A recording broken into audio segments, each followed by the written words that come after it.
up, guys? This is the David the Dog Trainer podcast, episode 4. 4 weeks in, that's a month. Man. We did 4 weeks of podcast. This is exciting. All right, so we got a couple, this is going to be more of a random podcast. So, last two, obviously, we had Kristen and Emily on. We were discussing Caesar's Way, did some book review stuff with that. We're going to finish out that book in one of these next coming episodes here, but we're going to kind of change it up a little bit today. I got a couple random topics to go over. I've had a lot of, not a lot, I mean, I don't want to act like it's been a ton of, notice and like, yo, do this on the podcast, do this on the podcast. Yeah. Maybe like 3 people. I had a couple people reach out with some topics, wanting some opinion on them, stuff like that. And one thing that has kind of come across the radar recently is, let's see if I can get this pulled up here. Unprepared. Where are we at? So somewhere in the it's in Cleveland, right? Yeah, I think it's going to be somewhere in the flats. Okay, so somewhere in the greater Cleveland area, potentially the flats here, they are planning to open up a dog park bar. So basically I was asked, what's your opinion on this? Dog park bar. Here we go. Got it right here. Bark and Brew CLE coming summer 2021. Indoor dog park, self-pour bar, dog pool, daycare, rooftop patio, 20,000 square feet of interactive space. Let's pull up the website here and let's dig a little bit into this. So, wait, what was it called? Here we go. Oh, man. This just says bad news. Opening opinions, Josh? Bad news written all over it, especially a self-pour bar. Yeah. That's not good. CLE. Let's see what we got here. Use the old computer. I feel like Jamie from the Joe Rogan show. Yeah. Right now. Bark and Brew. Yeah, I guess I should have the laptop, right? Yeah, right. Okay. So Bark and Brew 2021, splash pad, indoor dog park, self-pour bar, daycare, boarding. Okay, so looking at it, you got some pictures here. Basically what I'm seeing is kind of like a brewery kind of setting, looking place, warehouse, little dog park area. Looks like an indoor fenced-in, turfed area with kind of like a bar setting behind it. More coming soon, right? So there's not a whole lot of information yet as far as what specifically this is going to be. And we've been asked a few times about just our opinion of, what is this? Why is it good? Why is it bad? How could things go wrong? What could possibly be good about it, right? There's a lot of conversations to be had about this. And unfortunately right now with the information that we have, we don't know a whole lot about what this is going to look like, right? Yeah. So basically, all we know is that over the course of the last couple of years, taking your dog to breweries has become like the hot thing. It's the thing. It is the thing, right? So with that, I feel like it's evolved from, or I feel like people have wanted it to evolve from, okay, cool. When I go out and have some beers, I want to be able to take my dog with me, to I want that to become like the social event for dogs, right? Because there's been a lot of contention lately in a lot of these breweries where obviously you have to keep your dog on a leash at them, right? So, I go to Platform Brewery and it's a very dog friendly, and people are there with dogs all the time. And the dogs are on the leash, and for the most part, I would say it's fine, right? Sometimes you get dogs barking at other dogs across the way and stuff like that. Yep. But it's safe, it's controlled. You can get your dog out with you, and you can enjoy some drinks and not have to leave them at home and stuff, which I think is great. And I've taken advantage of that plenty of times, right? I've taken my dogs to these breweries before and stuff as well. The problem, I think, is where you start to get these lines blurred as far as people starting to think that it is basically a dog park, right? So, for example, Terrestrial Brewing Company, right? Okay. Are you familiar with them? Yeah, I've never been there, though. Okay, well, you don't drink, so I wouldn't expect you to. So, Terrestrial Brewing Company, and again, not trying to bash on this place. Actually, the owner of Terrestrial Brewing Company just signed up for dog training. Perfect. Which is very cool, right? Yeah. So I'm going to say this as politely as I can, right? Because it's not that I have anything wrong with that place. I like that place. I go to that place fairly regularly, right? I've taken my dogs there before and stuff, but I will say that I took my dogs there the first couple of times I went, and then I never did it again. And I always tell my clients that is not the place to take your dogs to. You want to go there, you want to enjoy the drinks, you want to do all this kind of stuff, that's great. But that was the first place I really started noticing that the lines really got blurred, right? So, for example, one time I was doing a lesson, and we took Nike, right? So Nike is a formerly pretty human aggressive dog, right? He didn't really have very many issues with other dogs, but he was just kind of a little bit of a butthead, right? Yeah. So we were doing a lesson. We finished his training. She wanted to start working on like public access work with him and stuff because he had started doing phenomenal, right?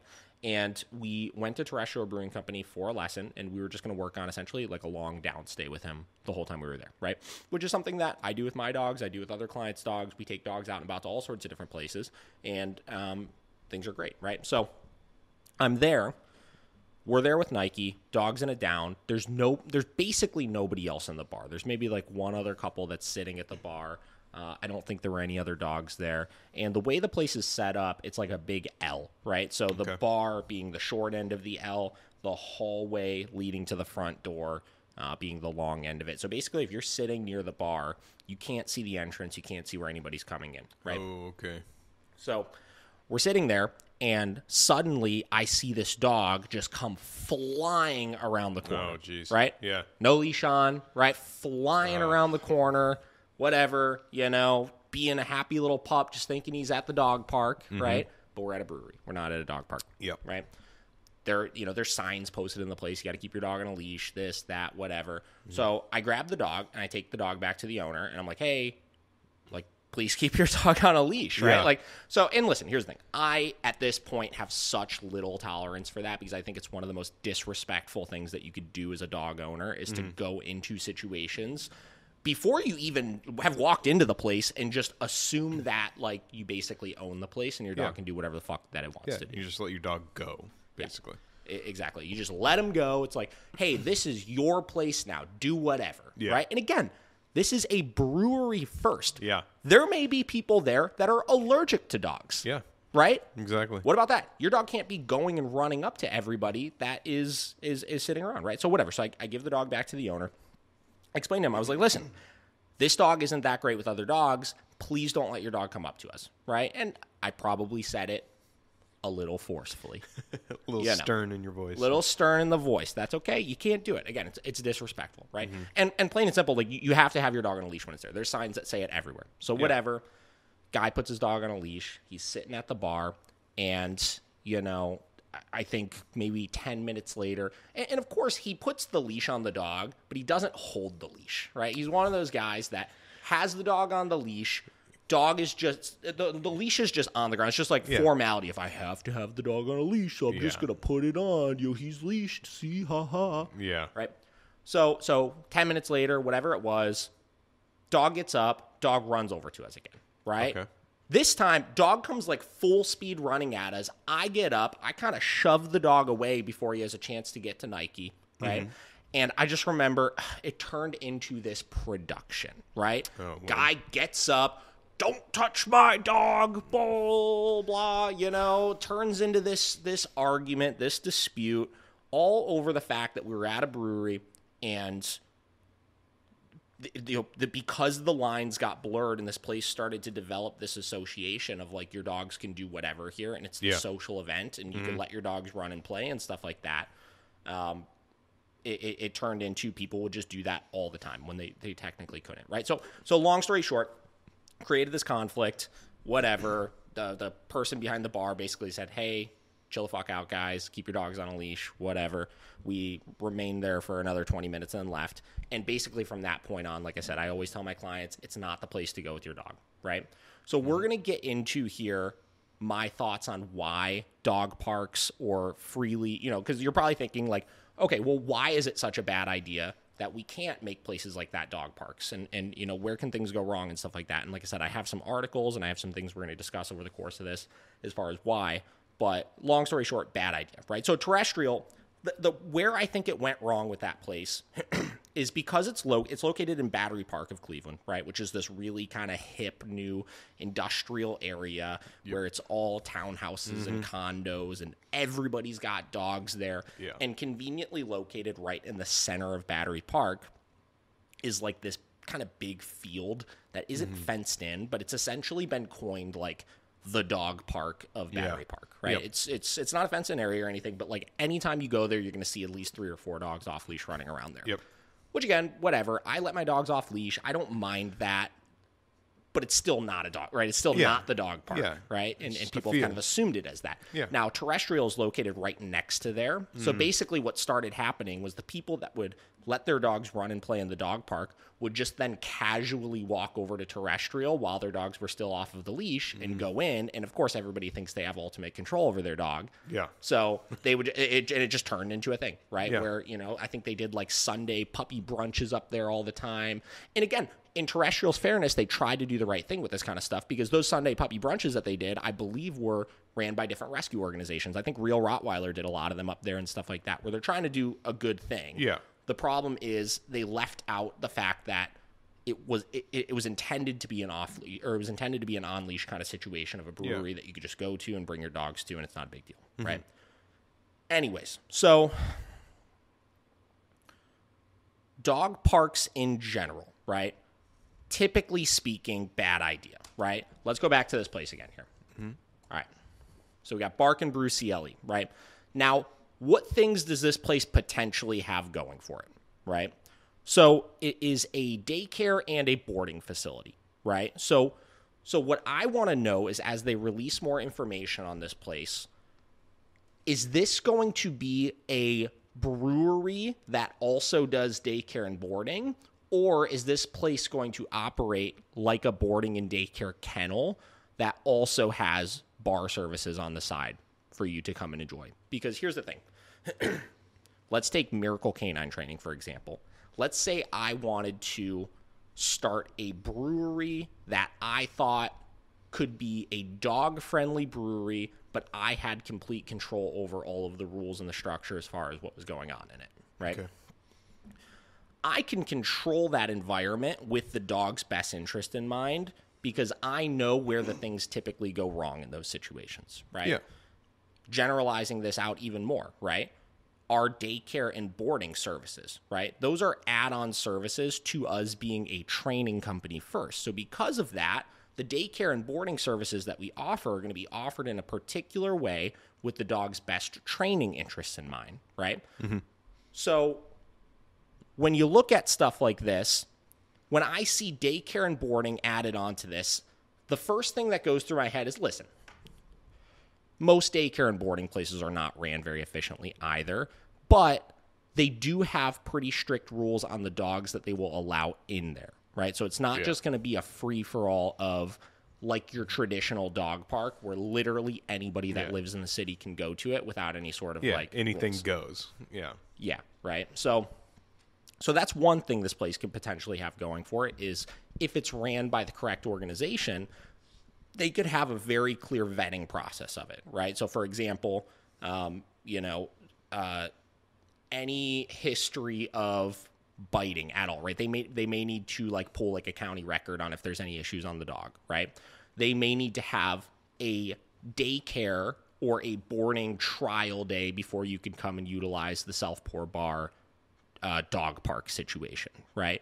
They may have other rules and stuff like that they can put in place to make this go safely, to at least try their best to mitigate issues and make sure that the right dogs are going there and the wrong dogs are not going there. Now, listen, even if you do all of that vetting process, there's a lot of things that most traditional daycares or dog parks and stuff like that have that go wrong with it, whether you have the best dogs or not, that again, we'll get into. But for the most part, I would say that if they have clear rules and structure on that, that's going to be a little bit less of a big deal, right? So that'll be interesting to see as far as how they kind of manage that situation. But yeah, I don't know. Like I said, not really enough information on this place yet to get too much into exactly the thoughts on it. But I'll be interested to see as they release more. The one thing that I'm very interested to see how it's going to go. I don't know where I saw it. It was some article that was written on it. But they're trying to have like a bar, like sky deck kind of thing. There's a picture of that on here. Yeah. So, and essentially, you drop your dog off for daycare, I guess, and then you can go up to this bar and then watch over the pack. Sure. Which just seems like an awful thing. Because let's say your it's dog... like the cameras. Everybody wants cameras at your daycare. But I don't think people understand, okay, if your dog starts something or gets into a fight, like, what's that going to look like while you're up in the sky deck? Sure. Getting drunk. Yeah. Or how does that look Yeah. at all if you see a dog fight? You know, I don't know. That just does not seem like it's a good thing. I understand the premise behind it, but I think at the end of the day, it's going to be one of the worst things that they could do. I'm really curious to see, and I tried to get some information on this, but I couldn't find anything. So I know that there are other. So going back to then, so going all over the place here, but so we have obviously. So we start with breweries that are dog friendly, right? That you can bring your dog to on leash, right? That started to blur into breweries that technically should have been on leash, and that were the rules, but started allowing a little bit more kind of funny business, a little bit more free for all action at them. Then the next hot trend that I'd been seeing is stuff like this, not to the capacity that this one is, but just dog park bars, right? Yeah. So Alex Mazurka, I remember, she was in, I think, Tampa or something somewhat recently, and she sent me some videos of a dog park bar that she went to that was a smaller situation. Like, it wasn't much bigger than a lot of these breweries, but they had an outdoor area where, same deal, you could let your dogs out. They could run and socialize and play, and you had a bar setting as well, right? Okay. I'm very curious, one, how many of those that there are out there, I don't really know. And two, how long have they been in business to the point where, have they seen any substantial incidents at them that have caused them to change rules, change structure, things like that, right? Because here's the thing. No matter what, every single doggy daycare I know, no matter how strongly you try to vet the dogs that come at it, dog fights happen, right? And especially the ones that don't vet seriously enough, right? Or don't know what they're doing as far as understanding kind of some of the canine body language and understanding some of the training side of things and stuff. When you're throwing dogs in that you don't know, that you don't have a really good way of vetting, there are a ton of daycares out there that have had dog fights break out and dogs die, right? Yeah. All you need is a tiny little squeaky dog and a big dog come in, right, that really doesn't like other dogs that you don't know, that the owner's just like, hey, he's probably going to be okay. It's not a big deal. And then boom, dog fight breaks, and in half a second, dog's dead, right? So at these dog park bars, it just... The problem with it is, though I know people really want to do it, it's only a matter of time until something happens, right? So I'm curious about that as well, is how many incidents have they had at these for how long that they've been open? Because some of that stuff may only happen once a year. It may only happen once every other year, right? Yeah. Go ahead. But that's a very impactful thing, even if it's once a year. I mean... Yeah, if that happens one time, I mean, that's, you got to look at, like, is what we're doing actually beneficial? Yeah. Right? And the other thing I'm worried about with this one in Cleveland is it's so big. Like, what is it? 20,000. 20,000 square feet? Super big. That's a lot of room and a lot of supervision that's going to be needed, whereas maybe the one in Tampa that she went to... Much smaller, easier to maintain and keep an eye on everything. They probably have a cap on how many dogs are there as well. I hope so. So, whatever. So what we're going to do here is I have a couple of articles I pulled up on we're going to talk about dog parks in general. We're going to talk about why they're so bad. And then we're going to discuss also kind of the idea of how something like this could potentially be ran correctly, given the right organization doing it. And where we think it's going to keep going wrong here. So let me pull some of these up. So dog parks. So jumping away from the brewery conversation here for a minute. So dog parks, right? We get asked all the time in one-on-one lessons, like what our opinion is of them. Should you take your dog to them? Should you not take your dog to them? How should I socialize my dog if I'm not going to a dog park? Yep. And I always say dog parks in theory are a very good idea, right? Yeah. our dogs need social exposure, right? We need to be able to get them out and about. We need to be able to get them around new types of dogs so that they could build those social skills and learn to interact and stuff like that. The problem that goes wrong is that ultimately there is no central authority figure at dog parks. I think that's the root of the problem, because all of the other minor issues you could be seeing are a result of not having a central authority figure at the dog park. But again, jumping back into all of this here, I think the other thing is we have to understand what's the goal with the dog socialization that we're doing with our dogs, right?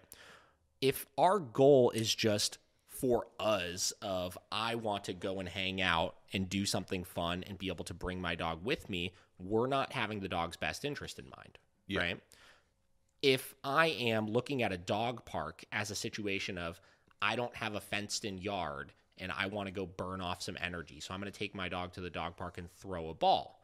That is not having the dog's best interest in mind either, because you're not understanding what the purpose of the dog park is, which is socialization, right? Yeah. So in theory, the dog park should be a good idea because it should be a place that we could take our dog and we could let them interact with new dogs, right? Yeah. Unfortunately, at those dog parks, people are doing all of the things that get in the way of that, right? So let's use the example of the ball, right? You take your dog to the dog park and you sit there and you throw a ball with them for 20 minutes, right? Throwing a ball with your dog is one of the most antisocial things you could do, right? Yeah. How do two dogs play with a ball at the same time? They don't. They can't. Yeah. I mean, it's basically impossible, right? It's not something that they could tug on because it's so small that you can't have two ends to grab onto. Yeah. You can't have two things chasing it at the same time. Or I should say they could chase it at the same time, but two dogs can't grab it at the same time, right? So say then, you're playing this antisocial game with your dog, and then suddenly another dog's like, oh, hey, I like balls. And then they go and run over, and your dog gets it first, but the other dog is still going for it and jumps on. Your dog's head is there, right? So your dog is suddenly getting their head grabbed by another dog, which is going to trigger a dog fight, right? Or just the act of chasing the ball puts your dog into this adrenalized, prey-driven, high drive state of mind that's going to create problems as well, right? It's a bad thing for it, right? So I would say the big three things that dogs will typically get into fights over are food, toys, and affection, right? So the ball would be a toy. It's just a specific type of one that creates antisocial behavior. Tug toys, squeaky toys, all sorts of things like that. Again, you see owners bringing those things to dog parks all the time. And them creating problems, right? It's just a resource. It's like, why would I remember when I first got Vera, I think I went to a dog park for like the first month that I had her or something like that. Okay. Because everybody said, hey, take your dog to a dog park, get him socialized, right? And I didn't know anything at the time. And I remember having a couple of positive experiences there, and I remember having a couple of really bad experiences there. The couple positive ones were typically on the days where it was a little bit slower. There would be another younger, playful little pitty that she was able to run around and play with and this and that. And it was all fine, right? No big deal. I was able to have a conversation with the owner while they were doing their thing, right? And it was cool, right? A couple of the more negative experiences I remember. Two of them that ring a bell off the top of my head is, I remember I was there, and I'm pretty sure it was like just me and some other guy, and suddenly two huskies come in, and like it seemed like as soon as they walked in, and it was like there was that tension at the gate, which is normal, right? When we introduce a new dog into the pack, like there's that initial moment of like we're sniffing each other, we're sizing each other up, things are kind of stiff, this, that, and that initial introduction process is one of the most important parts of socialization, right? When they're going through that, that's the first step of them figuring each other out, right? Yeah. So what happens is this happens, a lot of tension going on, and the lady immediately jumps in and grabs both of the dogs by the collar and kind of picks them up and tries to pull them away from the situation. And suddenly, right? Yeah. All the snarly, it wasn't a dog fight, but it was just like, it just created this thing. Yeah. And I remember as she did that and as that happened, she's like, oh, and just turns around and leaves. Right? She was just like, oh, this is not going to go well. I'm going to leave. Right? Because she messed up that first initial introduction process to it. Yeah. Right? Now, that was a minor incident. Nothing happened. It wasn't a big deal, right? Mm-hmm. But nonetheless, it shows you that two things. One, those dogs probably were fine, but the owner didn't understand them well enough to put them in a situation where they were going to socialize properly, right? Point number 2, those dogs and that owner, she didn't have any control over them, so she wasn't letting them socialize in the way that they needed to socialize. And 3, that situation could have gone really, really poorly, really, really quick with the wrong dog. Luckily, my dog and the other dog that was there was relatively good, right? They didn't have very many social issues or anything like that, so it was just kind of like they were like, oh, whoa, I'm getting out of here, and kind of took off, right?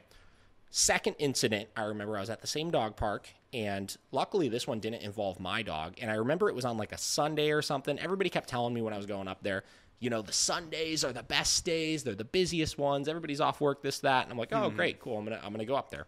I get up there, this place was bumping, man. It was packed, there was dogs everywhere in it, and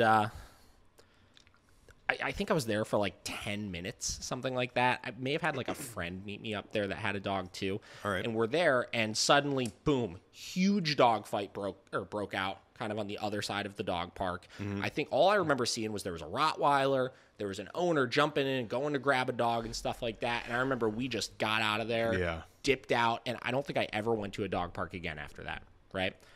Now, this was one of the smaller ones. I've heard of situations like this happening at, say, Lakewood Dog Park all the time. Lakewood Dog Park is probably the more popular one around us from a like actual city dog park basis, right?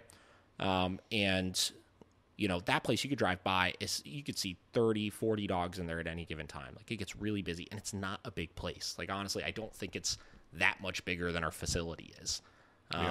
So whatever. So they're not great, right? Food, toys, affection. People are there with toys all the time. They're throwing balls. They're bringing their favorite squeaky toy with them, which especially if it's your dog's favorite squeaky toy, you better believe they're going to be more likely to guard that thing than not. Yeah. You have food, right?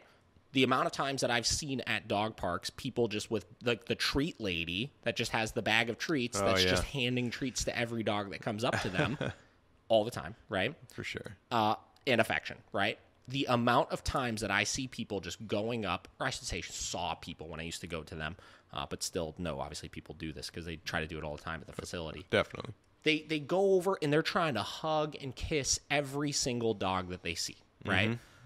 And the problem is that all 3 of those things create resources that dogs are typically going to fight over. They create competition amongst those dogs, which you don't want when you're socializing dogs. And they take away from the goal, which is dogs learning to socialize with each other, right? Yep. There's a reason why when we're doing socialization with new dogs or we're doing daycare or whatever it is at the facility, we have some concrete rules in place, which is no food out, no toys out, and ignore the dogs. Our job is lifeguard at it because it allows for proper social skills to develop.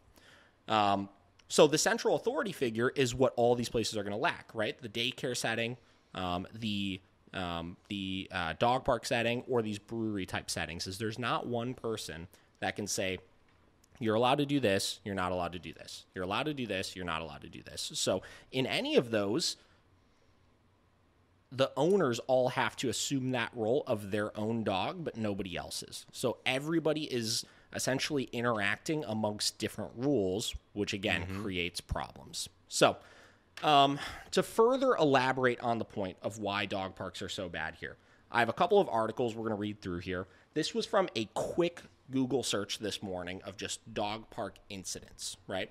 And these are some kind of extreme examples, but the problem is these examples I'm going to read are the examples that are all over the internet. Like, I could have pulled up 25 of these in like just a minute, right? Yeah. So go ahead. Well, and I was just going to, I'm sure we're going to get into this, but it's kind of the points that we've even had in like Caesar's book is just everyone thinks that they're just know exactly what they need to do for their dog. You know, I have my dog's best interest in mind, and I know how to take care of my dog.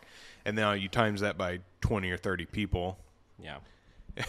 You know, and it's just it's a terrible mix because everyone's got an ego. Yeah. You know, like I know how to treat my pit bull. You don't know what you're doing with your dog, obviously. Yeah. You know? It's crazy. Like, I feel like this is this podcast is going to be like the sassy episode. You know, probably. Like, this is not so, and this is the thing. This is not so much the like instructional, like let's go and learn something. This is for me to really, really reiterate my point of why some of these things are so bad. right? Yeah. So here's the thing. So first one, this is from KGW8, which is, where is that out of? Rock Creek, Oregon. So Okay. article headline, family warns of dangers after dog attacked and killed at park. Okay.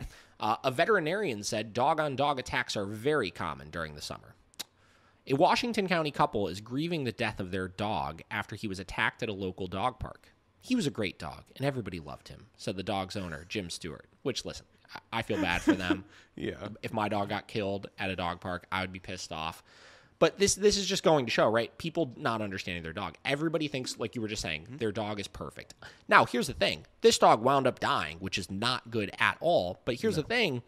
He may have played a contributing factor into this whole incident as well, right? And it may have also happened from a fault of the owner not understanding their dog and putting their dog in a situation where something like that was going to happen, right? So we have to look at this, and we have to be able to identify where the problem is coming from. So on August 3rd, Stewart said he took his Cocker Spaniel, Nikki, to the dog park next to Portland Community College's Rock Creek campus.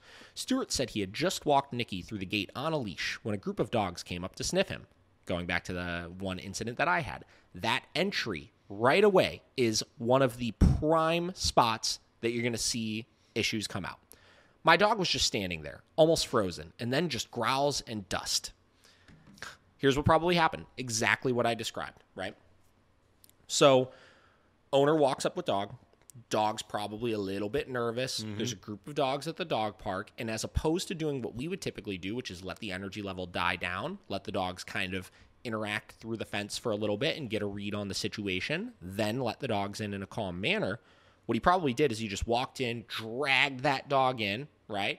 And a lot of tension, and the dog's still on a collar, so he tries to pull the dog through, which then triggers a fight response out of the dog, because anytime you're using a leash and you're applying tension, what's typically going to happen is you're going to amplify the situation, and then boom, dog fight breaks out, and guy still got the dog on a leash, so he probably tries to pull the dog away, which then turns things into a chase game, which obviously, like this is a serious situation. This dog died, right? But you see how quickly that can escalate if you don't know the situation, as opposed to, let me explain how I would have done this situation. And I'm not saying that this wouldn't have turned into anything, but you better believe that if this situation happened at the facility and I did this introduction in a very particular way, there would have been no problem. Yeah. You know what I mean? Yeah, maybe a little snap, maybe a little growl, something like that, which is normal, but a fight would not have broken up from that, right? Yeah. So here's how we typically do this. And here's the thing. If you go to dog parks, you'll notice, just like we have at our facility, there's a double gate situation, right? Now, that's typically for safety purposes, right? That's typically for the purpose of, being able to go in, close that one behind you, and open the next one so that if a dog kind of runs through, it's not the end of the world. They're not going to go anywhere. But we could use those to our advantage when we have dogs that are fearful by putting them in a situation where we don't have to drag them into the group. Because that's where, again, when you're dragging a dog that's nervous into a group of other dogs, you're immediately escalating that situation, and you're creating arousal, and you're creating panic in the dog that you're bringing in, which could trigger a dog fight. It doesn't always, but with the wrong dog, it can. So using those, what we would have done is I would have walked into that center area, closed that gate behind me. I would have taken my dog off of the leash, or just dropped it. If you want to have the leash on still, that's fine. But I would have sat there while all the other dogs ran up to the fence line, and I would have just waited.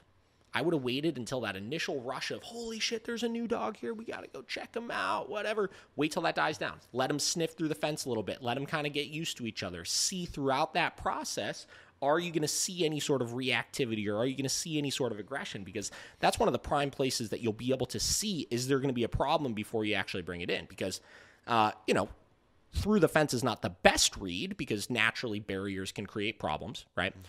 We talked about that before. Leashes, fences, windows, doors, stuff like that. Any sort of barrier can create conflict sometimes. But if you see a dog that through that fence line is snarling and biting at the gate or growling or whatever it is, you know that that's a dog you have to keep your eye on, right? You know that this is a situation they might not do too hot. If they're already doing really poorly through this fence, once I go to let him in, I need to make sure that I'm going to have some control over that dog. And here's the thing, in a dog park setting or in this dog brewery setting or anything like that, you don't have control over the dog because there's no central authority figure, because there's no training involved. Yeah. Right? So say we're doing this at Miracle Canine, bring the dog into that double gate, Let the dogs run up to the fence line with that excitement of, hey, there's another dog there, which is normal, guys, right? It's normal that all the dogs are going to be like, hey, there's something new here. Let's go check it out. Let the energy level die down to a moderate level, and then all you do is you open the gate. You don't drag your dog in. You open the gate, and what's going to happen is one of two things. Your dog's going to walk in, and they're going to be able to do that introduction process, or the other dogs are going to go into that exterior area, and they're going to sniff your dog, which is going to then push your dog into the main area, which then you could close that door behind you, right? What you've immediately done is you've reduced the arousal of the situation, right? So we're not just rushing right in while all the dogs are still all pumped up. We've addressed if there are any preemptive signs that we need to be aware of if there's any issues with dogs. And then we've opened the door and we've allowed for a natural introduction to start, right? From that point, you just supervise. You walk in, and typically what I'll do is I'll walk straight to the middle of the play yard. I'll walk straight to the middle of the dog park. And what that's going to do is kind of pull all the dogs in with you and get you out of any sort of pinch point situation. And then from there, like I said, you may see some growling. You may see whatever, your dog get a little uncomfortable and kind of try to scurry away or anything. But I hate saying this. Nature will kind of take its course at that point. Yeah. It sounds stupid, but it kind of will, right? Once you've done your part of setting up that scenario to go as best as possible, nature will kind of take its course at that point, and they're going to kind of figure it out, assuming none of the dogs have severe aggression issues. Yeah. And I think that's a good point where you say you walk directly into the middle. Because I think into the middle. A lot of the times people are Stand there. Yeah, and they just kind of shuffle to the left or to the right, on the fence. I need a gif of you doing that shuffle. The shuffle? Oh, gosh. But, because if you just shuffle to the left and you're still on the fence, well, like you said, there's a pinch point. What if your dog is trying to hide behind you, and now he just is getting suffocated by all the other dogs? 100%. And I agree with all your points, obviously, because it is such a powder keg moment of just getting there. And do you want to make it explode, or do you want to just diffuse the situation? Diffuse the situation a little bit, right? And again, even when you saw us do it numerous times in daycare where you let it chill out a couple minutes before you let the dog in, right? Yeah, exactly. It could be the most playful, best dog. All of those dogs could love this dog, but just let the energy level come down for a minute before you do it, right? Yes. And then again, just don't worry about the stiffness and everything. They're sizing each other up. They're checking each other out. They're seeing, what they're all about and stuff, and that's normal. You got to be aware of that. Yeah, and I think another point from the very beginning of it where you said, they thought, oh, it's the sweetest dog, it's the best dog ever, and I think people get so worried about the other dogs that they don't. They're so defensive, too. Yeah, and they don't realize what their dog is doing. Yeah, they just get blinded by, oh, my dog's fine at home or whatever, and they look at all the other dogs, but they're not looking at their own. Yeah, for sure. And again, there's something to be said about when you have those kind of really strong emotions about your dog, which, listen, we all love our dog. Yeah, we do. Right? But when you really have that feeling of like your dog is the sweetest, best, never could do anything wrong kind of thing, you're going to be so much more hyper defensive about them in those types of situations. And I'm sure the second you see any sort of like conflict, right? Yeah. You're going to be jumping in and making the problem worse typically. Yeah. Or like how they said, oh, like my dog would never do that, like the sweetest dog. So I'm sure in their mind, my dog did nothing. Yes. In that position. Yep. So anyways, moving on here. Stewart said a German Shepherd attacked Nicky, critically injuring him. They took Nicky to Bethany Family Pet Clinic, where veterinarian Dr. Mark Norman began treatment. Norman said it was a scenario he's all too familiar with. We typically see a couple dog park dog-on-dog attacks every week in the summertime, said Norman. It's very common. Most dog parks, including those in Washington County, are unregulated. No central authority figure. Oof. Owners bring their pets at their own risk with reasonable expectation of injury, according to Deborah Wood, manager at Washington County Animal Services. We just never thought something like this would happen, said Jan Stewart. Dr. Norman said a lot of pet owners don't realize the risk. He said learning to recognize a dog's body language is critical, especially at dog parks. A dog's actions may be interpreted as play when really it's really showing aggression, and a lot of times they're misinterpreted by the owners, said Norman, or the other way around, which I think is way more common than not, because I've never needed to say when two dogs were playing I probably need to say, but I've rarely ever needed to say, hey, that's not actually play, that's aggression right there, you need to be aware of it, right? What I find myself needing to tell them all the time is, hey, that growling noise and all that kind of stuff. They're just running around, having a good time, competing with each other, playing, the mounting, all that kind of stuff. You don't have to worry about it, right? Yeah. And too much micromanage on that kind of stuff will create the fights as well, right? Because you're not letting the dogs go through that natural cycle of socializing and figuring each other out and figuring out, play. What is play? Two dogs trying to figure out more dominant than the other, or play is two dogs trying to figure out who is more dominant than the other without actually fighting, right? So that's what I see more times than not. Where I see the other, where a dog's actions may be interpreted as play when really it's showing aggression, and a lot of times misinterpreted by the owner, is I see that stuff with humans all the time, right? I see my dog's licking my face, or all of my guests that come in, they're pawing at them or trying to crawl into their lap and this and that. And people are like, he just loves them. He just loves new people. New people are the best. He just wants to give them all kisses and hug them and jump on them and wrap his arms around them and this and that, right? When in actuality, those things are hardcore competition with humans, which that we do not want, right? Those things are dogs trying to control humans. And the more that dogs are trying to control humans and learning that the things they do can elicit responses out of humans, the more you create a confident dog that's going to be more likely to bite. So that's where I see that happen, not so much in the play setting. I see the opposite with play, which creates more problems, typically at dog parks. You see micromanaging all the time, right? Yeah. Well, I was going to, how do you think we got to that point? Like, as owners, that we can't let our dogs just naturally socialize. Like, even if there's one little growl sound, we just have to stop it. That's a good question. I think a lot of it has to do with, first and foremost, the over-humanization of dogs, right? Yep. And thinking that, just like with kids, that we need to communicate different boundaries and expectations and micromanage and this and that. We need to do that with our dogs, as opposed to understanding that though we may be able to do that somewhat effectively with kids, and I think that's even a conversation of like, how much do you need to micromanage your children, right? Yeah, exactly. I think that our kids can at least understand us, right? Yeah. They understand the point we're trying to get across, and we can communicate back with them, right? Yep.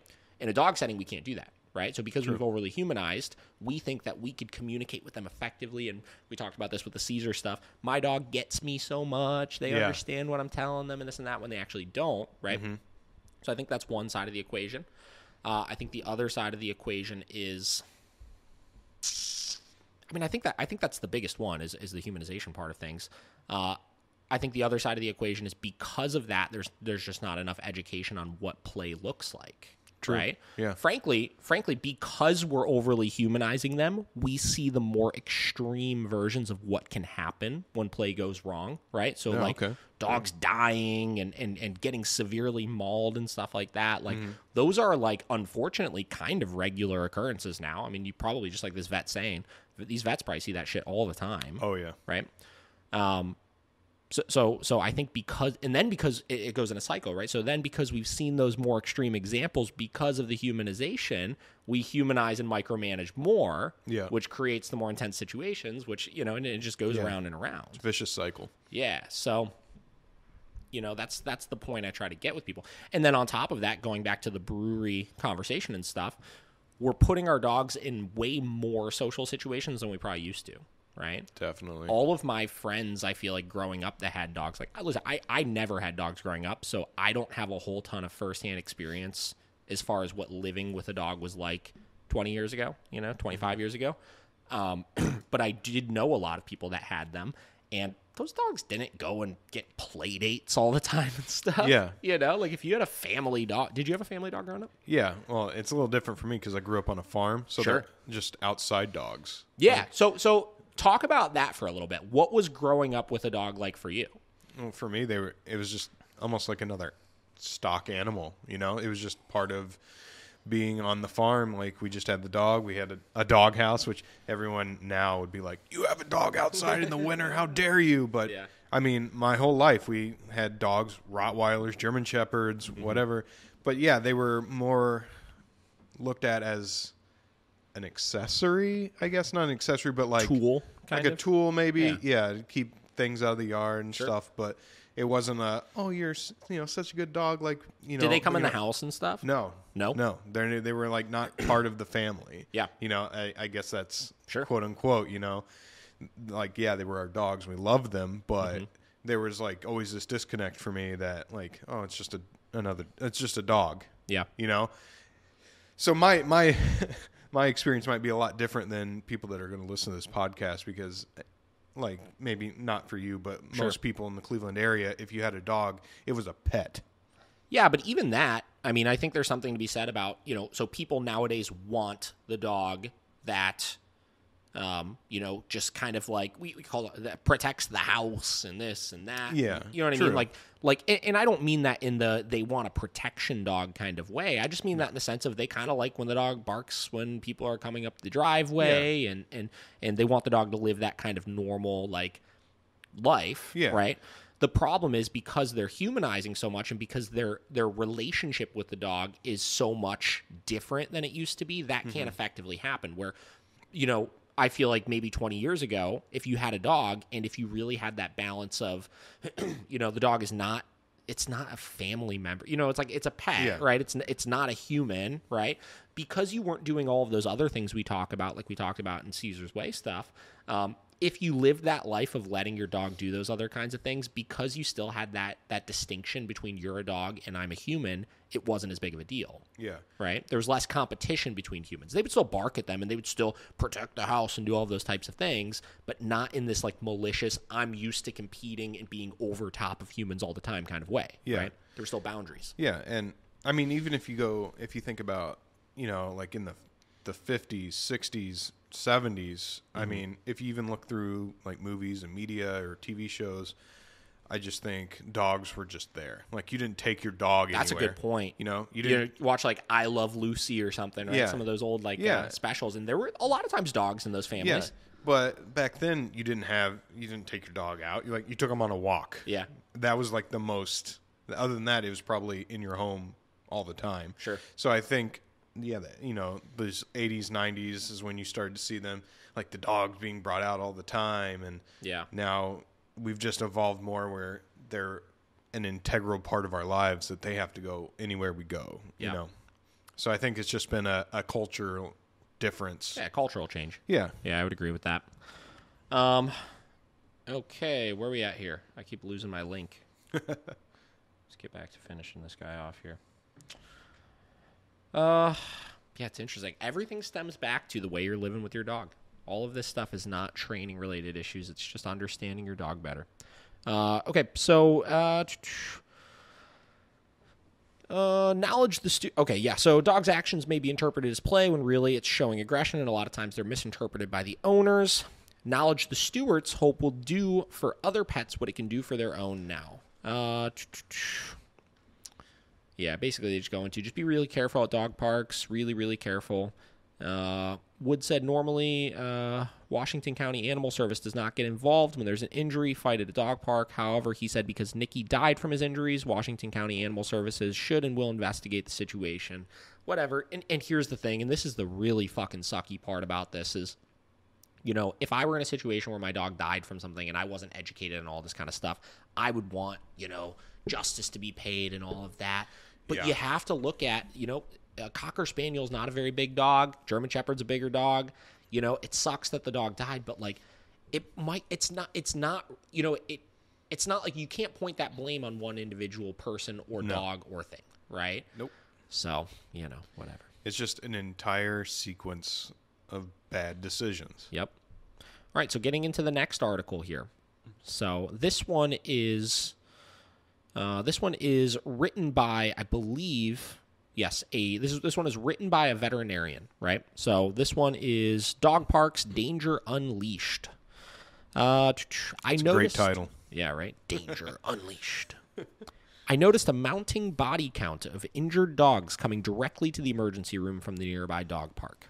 On the surface, it's hard to take issue with a dog park. It encourages dogs and their owners to go out and get some exercise, fresh air and sunshine, all the while strengthening the bond between them. With our fractured modern lives and a spreading epidemic of human and pet obesity, not to mention apartment dwelling, it seems like a made-to-order cure for everyone involved. I love this person already. Yeah, she's digging on everyone. Hitting the nail on the head. Listen, humanizing, pet obesity, human obesity. Like, there's all this stuff going on. We're living differently with our animals, right? It seems like a made-to-order cure cure-all for everyone involved. It is hard to find fault with the, oh man, she uses some big words here, idyllic image of dogs romping and playing, tails wagging while their owners chat over the small details that make up their lives. When I first got out of veterinarian school about 15 years ago, this was my impression of dog parks. Wonderlands where forest creatures could romp and people could reconnect with their pets and each other. You could practically hear the choir singing their tiny castrati tunes. I was a big proponent of them and talked them up to everybody until the bodies started coming in. She really went for some dramatic effect with this. Listen, she's not wrong, obviously, but going for the dramatics with it. I appreciate it. I mean, you know? I think people need to hear it kind of like that, though, Yeah. you know? She's not sugarcoating anything. Yep. I have a lot of clients that are veterinarians and or vet techs. I would say vet techs, honestly, more so. I think vet techs have all of the knowledge that a lot of the vets do with a little less of the ego. Definitely. So they could talk about this stuff a little bit more freely and a little bit more openly. And they talk about this stuff the same way. This sounds dramatic, but like when they tell me about shit that happens that they see like at their vet clinic or whatever it is, they're not sugarcoating anything. No different than, it's funny, Kate, she's an emergency room nurse, right? And the stories she has and the things she tells me about the people that come in and, the different types of injuries and stuff that they need to do and stuff like that. Like, people that work in that kind of environment where they're seeing, like, the roughest of the rough, whether it's injuries or types of people or whatever it may be, you become almost so calloused up to it that you kind of become pretty harsh about those things. Where it's like, listen, like, this is a problem and you guys aren't realizing it, right? Well, I'm sure that's happened to you enough as a trainer. Yeah. That you get 100%. These questions, you're just like, why do people have that mindset? My first job out of school was my internship year at a busy emergency and specialty hospital in California's midsection. After a bit, I noticed a mounting body count of injured dogs coming directly to the emergency room from a nearby dog park. Actually, injured doesn't quite convey the carnage. Torn up, I don't know, she's using all these words. Eviscerated and maimed all come a little closer to describing the victims of dog-on-dog violence that I saw on an almost nightly basis during the warmer months. The stories from the owners of the injured were almost always the same. He was just playing when this huge dog came out of nowhere. A bigger dog picked him up and shook him like a chew toy. This massive dog just swooped in, bit him, and ran off. I didn't see an owner anywhere. That's another big point with dog parks is I remember when I used to go to the dog park and I've had clients tell me, some people will literally take their dog to the dog park, put them in the dog park, and then go do something else. That's insane. Are you kidding me? No. I've genuinely seen that before. Particularly at the dog park that I used to go to. It was in Tremont. It's the Clark Fields dog park. It's not there anymore. They're like renovating that park or something. But people would bring their dogs and they would put a couple dogs in the dog park and then they would just go somewhere else, do something else. Like, do you give a shit about your dog at all? It's just that mentality of, again, it's fine. It's no big deal. They're going to be cool. Whatever. The victims were almost always smaller than the attackers, and Yorkies and Bichons seemed to be the most common targets of the larger aggressors, a condition known in the professions as big dog, little dog, and abbreviated BDLD. BDLD is what we would write on our dry erase incoming boards when we got the call that a case like this was coming in. The only abbreviations that would strike more fear in our hearts were HBC, hit by car, GDV for gastric dilation volvus or bloat, which I dealt with that fucking sucked. ABC for attacked by clowns was a distant fourth. Little comical twist there. Dang. The injuries, sometimes incurred in just a few seconds, would be horrendous. The trauma massive. Many did not survive or were euthanized due to the finances involved in even attempting to get them better. It is shocking how much damage a set of jaws can do in such a short time. 30 seconds of fighting could lead to weeks of recuperation, multiple surgeries, and thousands in medical bills. Many of the owners became victims themselves, usually bitten on the hand or arm as they tried to wrest their smaller pets from the jaws of the larger dogs. The Center for Disease Control and Prevention reports that 885,000 people need medical attention every year for dog bite injuries. It was sometimes hard for me to tell where the blood was coming from, the owner or my patient. I often informed pet owners of the nature of the dog's injuries and then sent them packing to the ER for treatment themselves. Okay, so a couple things here. So first off, going to the BDLD, the big dog, little dog here. Let's talk about why that is so common, right?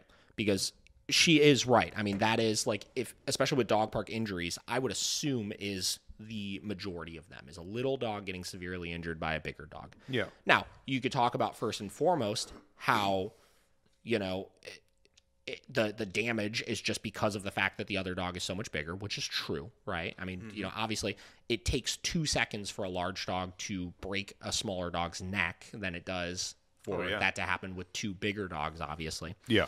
But a lot of it has to do with 2 other things here that I feel like I've seen. So one of those being that little dogs resemble toys, right? Yep. What kind of toys do we typically play with our dogs with? Squeaky toys. Squeaky toys. Right? What types of noises do little dogs that are panicking make? Squeaky toys. Squeaky toy noises.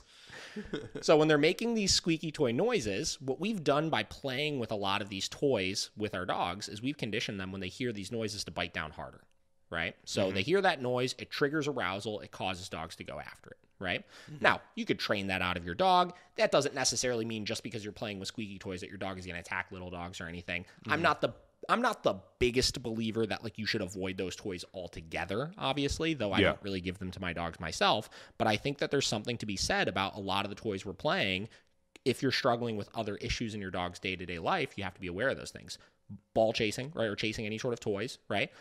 Tapping into prey drive. That's the state of mind they're in when they're chasing a ball. And if you're struggling with a dog that chases down squirrels and chases down other animals and bites them and kills them and consumes them, that squeaky toy or that chasing of the ball is putting them in that same state of mind, and you're technically kind of teaching your dog to rehearse that behavior, right? Yep.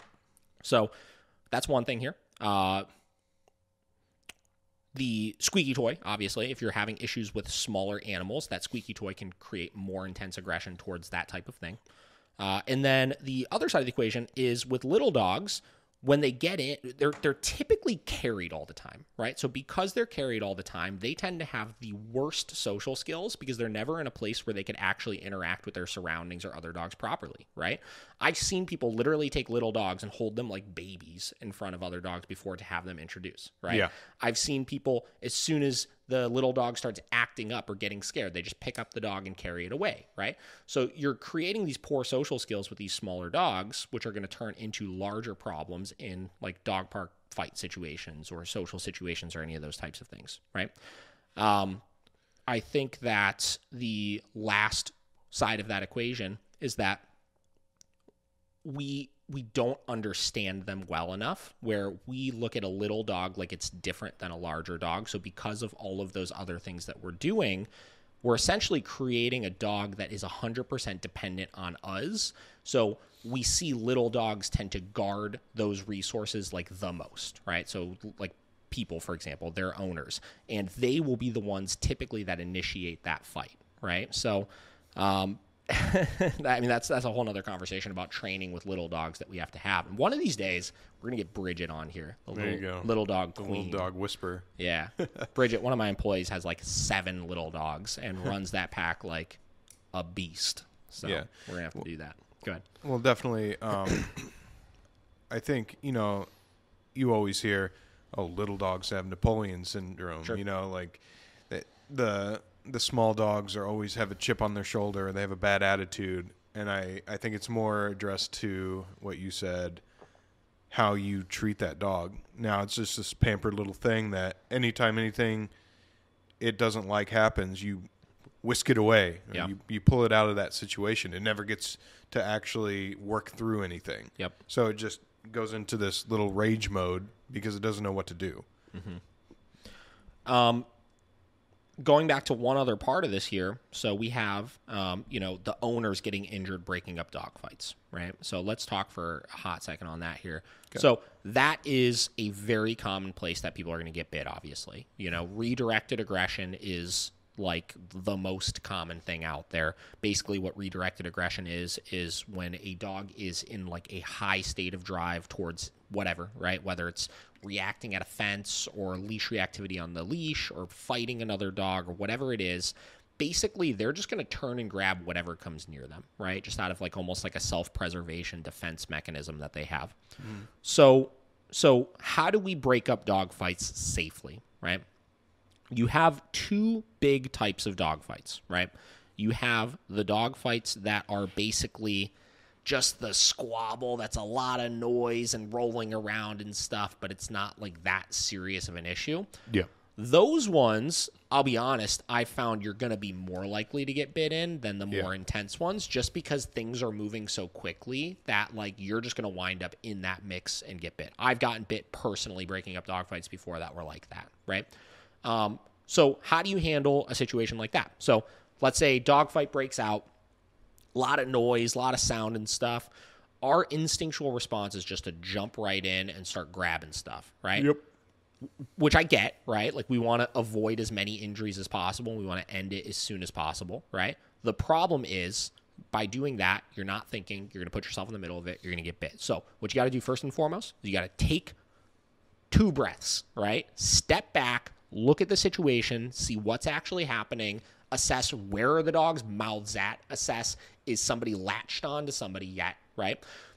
Do the dogs have collars on? What's the situation look like? When something like that's happening, if 2 dogs are not latched onto each other, if you have 2 people present, ideally, I would have 2 people jump in and I would have one person grab one dog, one person grab the other dog. And what you could do is one of 2 things. If they have collars and if you can grab a collar effectively, if you have enough of a visual of it, grab the collar, pick up, move away, right? If they do not have collars on, the safest way to do it is likely going to be grabbing the back legs and kind of flinging them away, right? Yeah.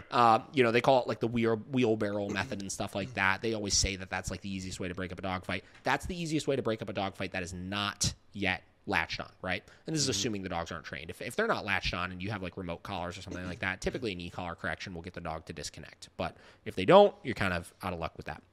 So the picking up the back legs is effective because usually they can't swing around enough to be able to actually land a bite at that point, and then kind of flinging them away from the situation, right, is going to kind of catch them off guard and just like stun the dogs for a second where you then can like jump in and regain control, whatever. Second big type of dog fights you have are the more serious ones, where the ones where a dog is like physically latched onto another dog, and whether they're latched on and shaking or just latched on, whatever. Those ones are the ones where I see the most damage happen, and those are the ones where when I have people call and say, hey, my dog attacked another dog and it was really bad, I couldn't get them apart. I mean, I hear all the time. I mean, I have people that call me and they'll be like, I tried everything. I was punching the dog. I was kicking. I was doing everything that I could, and I couldn't get my dog to let go of this other dog. The problem is, listen, pit bulls don't have locking jaws. They just have very powerful jaw strength, which is why it seems like that. But dogs, once they've latched onto another dog, it is very, very difficult to get them to disconnect. And what tends to happen is once that's happened, we jump in and we try to pull apart, which is where all the damage happens, right? Yep. That's where all the tearing and the ripping and all of that happens. And they just try to re-grip then, which is where they'll let go and kind of jump back forward and grab again. And it turns into a hot mess. And listen, a lot of these dogs are so physically tolerant where you could do anything to them in that moment. They're not going to let go, right? I mean, you know this by experience because you've done bite work. I mean, you know how much. Oh, sure. Yeah. You know. I know this by experience by breaking up dog fights like that too. Yeah. You know, like once they're committed. Yeah. I mean, they're on it. Yeah. There's nothing pretty much you can do physically to them. Yes. Yeah. So the problem is, well, not the problem. The thing is, when you look at a situation like that where a dog is latched onto another dog, it sounds weird, but like you kind of start to hit a point where, assuming it's not a little dog that's going to get shaken and like their neck broken or something, you kind of have a lot more time than you do in the other ones, because once they're latched on, there's not going to be a whole ton of additional damage by additional puncture wounds and stuff, right? So again, taking a second, assessing the situation, and then immediately what you want to do is you want to stabilize, and then you want to get the dog to release their jaw, right? You don't want to pull them away at all, right? So how do we do that, right? So stabilizing first, what I found is that if you straddle on top of the dog, if the dog has a collar on, and then what you do is you take your 2 hands, you grab the collar, and then while you're straddling the dog to get them to stop moving around, you physically pick the dog up by the collar off of the ground to the point where their feet are completely off, right? Once their feet are completely off of the ground, essentially what you're doing is you're choking the dog with that collar until they need to get more air and they let go of their mouth. And typically it's a very fast process, right? Yeah. When I've seen dog fights like this break out, I jump in, you straddle, you pick up. 3 seconds later, they release their jaw, the other dog runs away, and you have much less injury than if you spent, 15 minutes trying to fight with the dog and hit them and get them to let go any other way, right? I was at a buddy's house that got a new dog, and the dogs had gotten into a little squabble before, and it was a big fight. A lot of emergency vet visits. It was just a mess, man. And I remember I was there, and we're sitting there, and I was there for like 10 minutes, and boom, dog fight breaks out. Same deal, jump into action, straddled the dog, picked up by the collar, and the dog let go within like 2 seconds, and the problem was over, right? And we were right back to normal then again after that. Now, again, we don't want to have to break up these dog fights, but inevitably, if you're going to be putting your dog in social situations, there is a potential and an inherent risk you're assuming that something like this is going to happen. You have to be aware of those things, right? So anyways, 2 types of dog fights. That's how I typically will go about breaking those up, right? So back to the article here. Let me get it pulled up. Any comments on that, Josh? I think you hit the nail on the head on that one, honestly. I mean... Man, this is going to be a weird podcast, I think, because a lot of this is it's just, man, this is the ugly side of dog ownership, right? We look at dog ownership and we think the fun, the playing, the toys, the cuddling on the couch, the kisses, all that kind of stuff, and the training process and playing with other dogs. But listen, dogs are animals, man, and this kind of stuff is it's a very real part of dog ownership, Yeah, I mean, people need to take more time on this part, though. We need to talk about the ugly side of things a little bit as stuff like, and this is all sparked from these dog park brewery things popping up, which again, I'm not trying. I personally think it's a bad idea, right? If you want to take your dog to it, you take your dog to it. That you can do what you want to do, but this is from my experience. I have seen dogs that have seriously hurt other dogs before. I have broken up ugly dog fights before, right? I've gotten bit by dogs doing stuff like that. And I've seen all of this stuff firsthand to the point where like I'm calloused up to it, where if something like that happens, like at my buddy's house, I could jump right in and get that situation solved and fixed immediately. But I've seen people freeze in those situations. They don't know what to do, right? And it just gets worse, and it turns into a problem. And the amount of times I've had people call me and tell me situations like that where dogs killed another dog, right? Dogs severely bit, this person or done this or done that. It's not good. So anyways, back to the article. So needless to say, my initial enthusiasm for the playful environment of the dog park began to erode around the edges I bit. I saw owner after owner and pet after pet traumatized when an afternoon's romp in the grass turned deadly. That is not to say that I think dog parks are inherently bad or people who frequent them evil, but there's no denying the dangers unleashed when dogs' ancestral instincts to chase after smaller prey take over. Not every owner has a well-trained and well-behaved companion, and you need to learn how to look out for the other guy and protect your dog from injury. I still think there is benefit to dogs and their people of getting exercise and commingling. How can we resolve this conundrum? How can we keep people and pets safe while still getting the maximum benefit out of a dog park? Now, here's the thing. Just avoid them.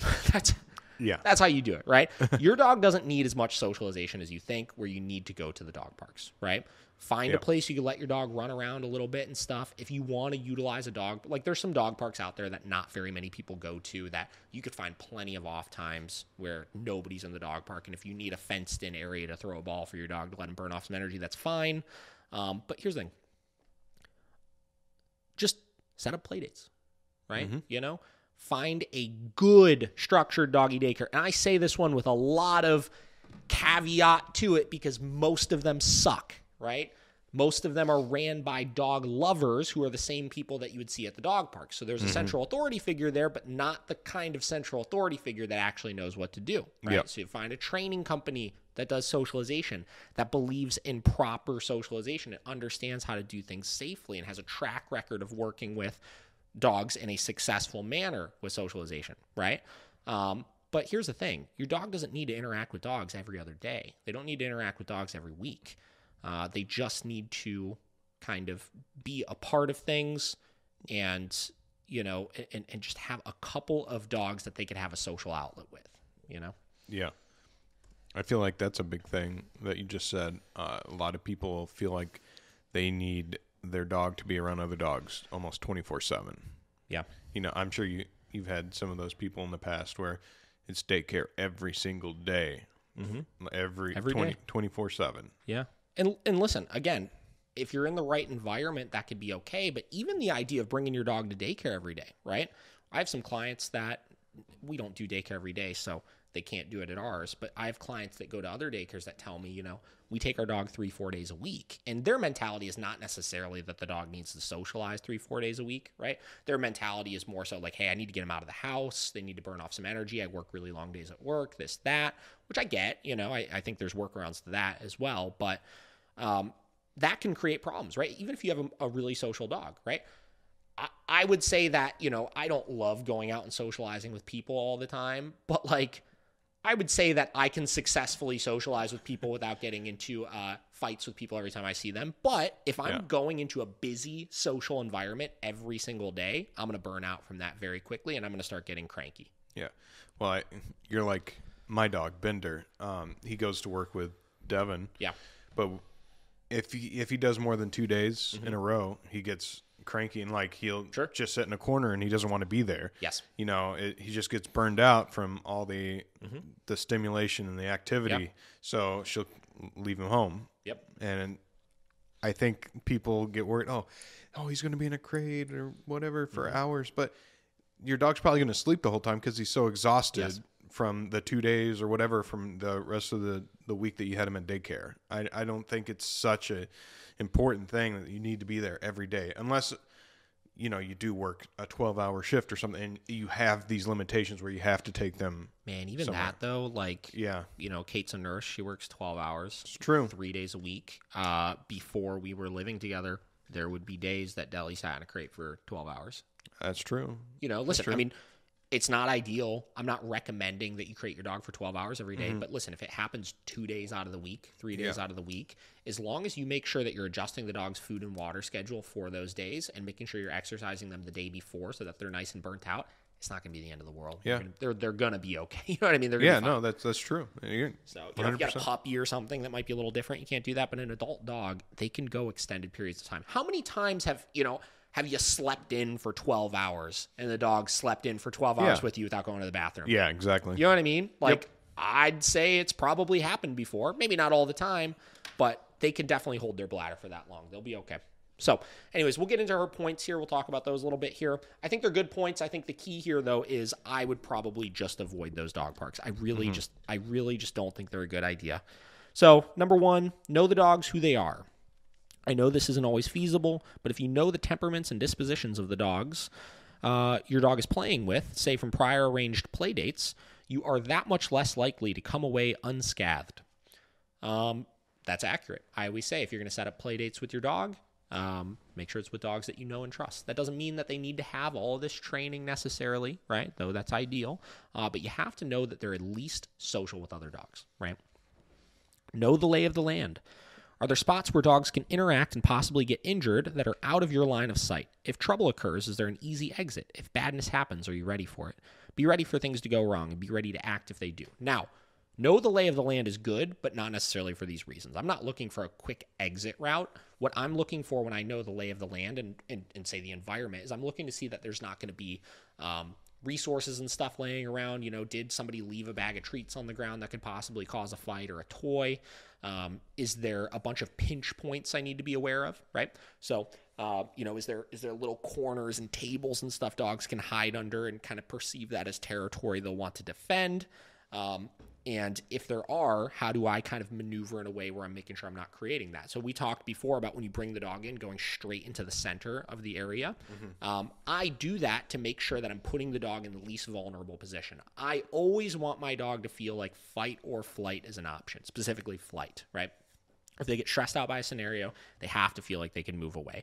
And one thing I remember a trainer out in Los Angeles, Gary Cesara, said one time, was, You know, people go to dog parks and they just sit there and twiddle their fucking thumbs in one spot, and they sit in that same spot the entire time. Yeah. And the dogs sit in that spot with you the entire time, and all you do are just creating little pockets of territory, right? Okay. Little pocket of my territory here, little pocket of my territory here, little pocket of my territory here, and then anytime another dog comes into that, they're that much more likely to defend that spot. So if you're doing socialization, we don't really sit down a whole lot when we're doing it. I tried it. If I notice a bunch of dogs packing up next to me, create motion, move around, kind of break that up a little bit so that I'm not creating those pockets of territory.